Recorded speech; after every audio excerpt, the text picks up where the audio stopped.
pada saudara Mael dan Jenggo, karena kalian sudah terlalu sering membuat resah warga, kalian akan diberikan pembinaan terpadu oleh pelatih dari pusat selama 3 hari. Tunggu kabar selanjutnya, pelatih akan datang melatih kalian. Jika berani kabur, hukuman berat akan menanti. Dibina? Kami ini preman Pak RT, bukan anak magang. Emang harus dibina kalian.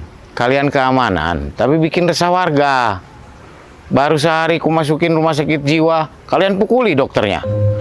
Pokoknya warga udah sepakat, mau sewa pelatih, biar jiwa raga kalian sehat. Ya emang kami nggak gila Pak RT, jadi ngapain dibawa ke rumah sakit jiwa? Lagian kami nggak maling. Kami cuma anak bandal. Itu pun sedikit aja. Sedikit-sedikit bapak lu. Pokoknya ikutin surat itu, gua nggak mau tahu. Dan ingat konsekuensinya, jangan sampai kabur.